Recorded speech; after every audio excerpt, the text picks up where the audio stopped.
Hello, എൻ്റെ പേര് Aswathy Vishal and welcome to my channel. ഇന്ന് ഞാൻ intermittent fasting ആണ് എടുത്തിട്ടുള്ളത്. ഞാൻ ഫോളോ ചെയ്യുന്നത് 16:8 എന്ന റേഷ്യോയിലെ intermittent fasting ആണ്. 16 hours of fasting, 8 hours of eating. ഞാൻ എൻ്റെ ആദ്യത്തെ മീൽ 11 o'clockനാണ് കഴിച്ചിട്ടുള്ളത്. ഞാൻ ബ്രേക്ക്ഫാസ്റ്റ് ചെയ്യുന്നത് ഡ്രാഗൺ ഫ്രൂട്ടും 4 ഡേറ്റ്സ് ആണ് കഴിക്കുന്നത്. ഞാൻ ഇന്റർമിറ്റന്റ് ഫാസ്റ്റിംഗ് ചെയ്യുന്ന സമയത്ത് മോസ്റ്റ്ലി പ്രോബയോട്ടിക് കൂടുതലുള്ള ഫ്രൂട്ട്സ് ആൻഡ് ഫുഡ്സ് ആണ് കഴിക്കാൻ ഇഷ്ടപ്പെടുന്നത്. കാരണം നമ്മൾ 8 hours മാത്രമേ ഭക്ഷണം കഴിക്കുന്നുള്ളൂ, ബാക്കി 16 hours ഫാസ്റ്റിംഗ് ആണ് ചെയ്യുന്നത്. സോ നമ്മുടെ ബോഡിയിൽ ഗ്യാസ്ട്രിക് ആയിട്ടുള്ള ഇഷ്യൂസ് അല്ലെങ്കിൽ ആസിഡിറ്റി കൂടാനുള്ള ചാൻസസ് കൂടുതലാണ്.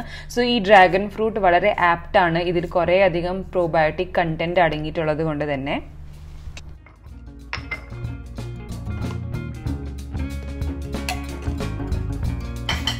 നമ്മുടെ ബോഡിയിൽ ഏറ്റവും കൂടുതൽ ഫയർ ഉണ്ടാക്കുന്ന ഒരു കാര്യമാണ് ഡൈജഷൻ. നമ്മൾ ഈ 16 hours നമ്മുടെ ബോഡിക്ക് ഈ ഡൈജഷൻ എന്ന് പറയുന്ന പ്രോസസ്സിൽ നിന്നിട്ട് റെസ്റ്റ് കൊടുക്കുകയാണ് ചെയ്യുന്നത്.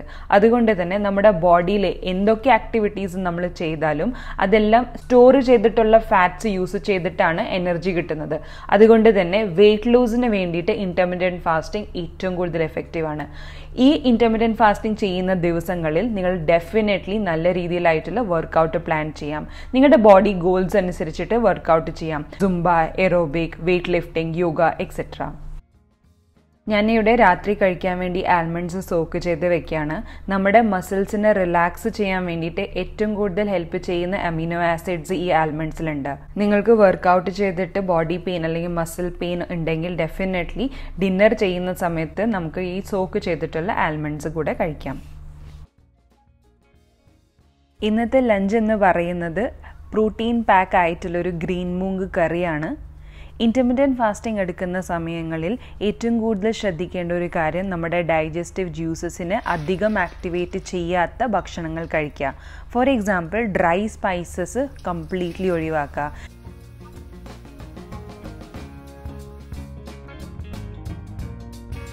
ഇവിടെ നമ്മൾ മെയിൻ പ്രോട്ടീനിന് വേണ്ടിയിട്ട് ഗ്രീൻ മൂങ് യൂസ് ചെയ്യുന്നുണ്ട്. കാർബ്സിന് വേണ്ടിയിട്ട് ഒരു ബിഗ് പൊട്ടാറ്റോ, പിന്നെ ഹെൽത്തി ഫാറ്റ്സിന് വേണ്ടിയിട്ട് നമ്മൾ ഗീലാണ് ടെമ്പറിങ് ചെയ്യുന്നത്.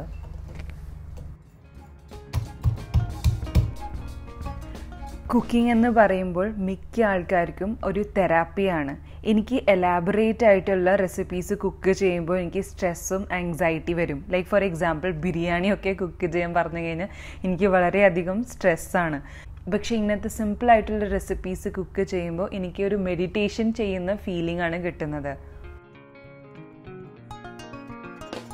കിച്ചണിലെ എൻ്റെ ഏറ്റവും ബെസ്റ്റ് ഫ്രണ്ട് എന്ന് പറയുന്നത് പ്രഷർ കുക്കറാണ്. വളരെ കുറഞ്ഞ സമയത്തിൽ ഫുഡ്, സിമ്പിളായിട്ടുള്ള ഫുഡ്സ് എളുപ്പത്തിൽ ഉണ്ടാക്കാൻ പറ്റും. ഇതൊരു വലിയ കോൺട്രവേഴ്സിയാണ്. ചില ആൾക്കാർ പറയും പ്രഷർ കുക്കറിൽ കുക്ക് ചെയ്യുന്നത് ചീത്തയാണ്.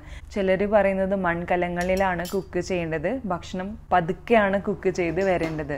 പക്ഷേ ഇതിൻ്റെ ഒരു കറക്റ്റ് ആൻസർ ഇതുവരെ എനിക്ക് കിട്ടിയിട്ടില്ല. അതുവരേക്കും പ്രഷർ കുക്കറും 1 pot 1 shot കുക്കിങ്ങും എൻ്റെ ഫേവറേറ്റ് ആണ്.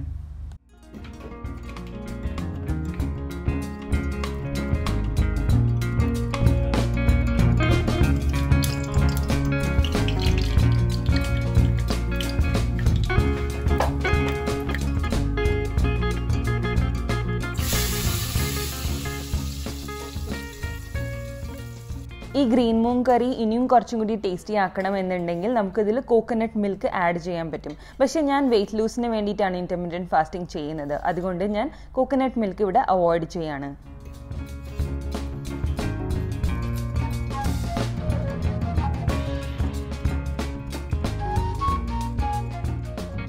എൻ്റെ second meal of the day 1:30 ലഞ്ചാണ്.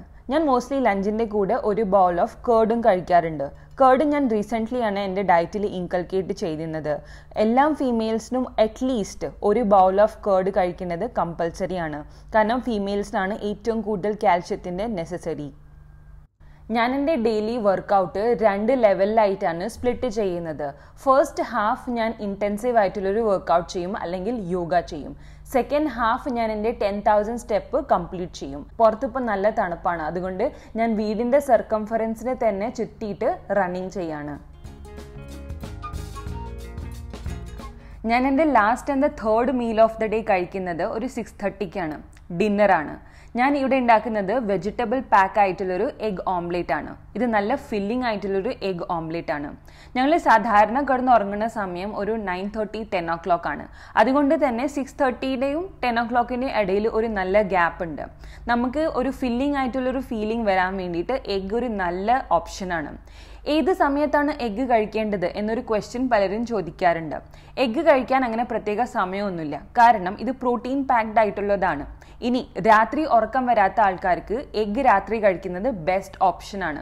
കാരണം ഇതിൽ അടങ്ങിയിട്ടുള്ള അമിനോ ആസിഡ്സ് നമ്മുടെ മെലാറ്റോണിൻ ഇൻക്രീസ് ചെയ്യും. അതുകൊണ്ട് നമുക്ക് നല്ല ഉറക്കം കിട്ടും. ഞാൻ ഇവിടെ കഴിക്കുന്നത് 2 ഹോൾ എഗ്സ് ആണ്. ആസ് പെർ ബുക്സ് ഒരു ഹെൽത്തി അഡൾട്ടിന് 2 ഹോൾ എഗ്സ് കഴിച്ചാലും നമ്മുടെ കൊളസ്ട്രോൾ ലെവൽ സ്പൈക്ക് ആവുന്നില്ല. അതുകൊണ്ട് 2 ഹോൾ എഗ്സ് കഴിക്കുന്നത് ടോട്ടലി സേഫ് ആണ്. ഈ ഓംലെറ്റിന് ഫ്ലേവർ കൊടുക്കാൻ വേണ്ടിയിട്ട് ഞാനിവിടെ യൂസ് ചെയ്തിരിക്കുന്നത് ഒരു കഷ്ണം ഗാർലിക്കും പിന്നെ കുറച്ച് ഡ്രൈ ഹെർബ്സും ആണ്.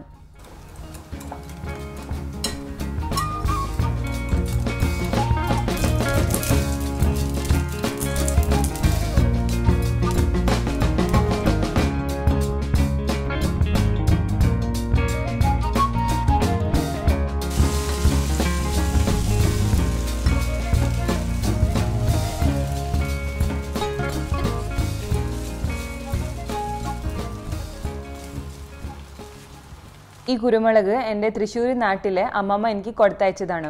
ഇതിൽ 2-3 മണി ഇടിച്ചിട്ട് ഫ്രഷ് ആയിട്ട് നമ്മൾ യൂസ് ചെയ്ത് കഴിഞ്ഞാൽ അതിൻ്റെ ടേസ്റ്റ് പ്രത്യേകതയാണ്. അതുകൊണ്ട് തന്നെ ഞാനിതിനെ പൊടിച്ച് വെക്കാറില്ല. പൊടിച്ച് വെച്ച് കഴിഞ്ഞാൽ അതിൻ്റെ ഫ്ലേവേഴ്സ് എല്ലാം ഓക്സിജനേഷൻ ആയിട്ട് പോകും.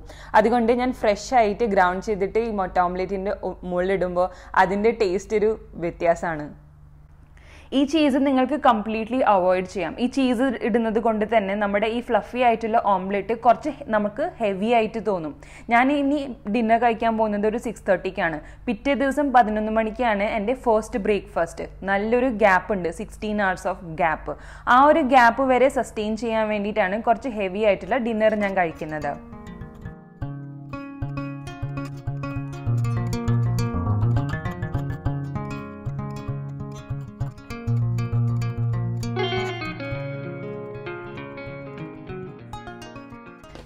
നമ്മൾ ഈ ഓംലേറ്റിൽ മഷ്റൂം ഇടുന്നത് കൊണ്ട് തന്നെ മഷ്റൂം കുക്കാകുമ്പോൾ തന്നെ കുറേ വെള്ളം അത് വിടാൻ തുടങ്ങും. അതുകൊണ്ട് തന്നെ നമ്മുടെ ഓംലേറ്റ് വളരെ ഫ്ലഫി ആയിട്ടുള്ള ഓംലേറ്റ് ആണ് ഉണ്ടാവുന്നത്.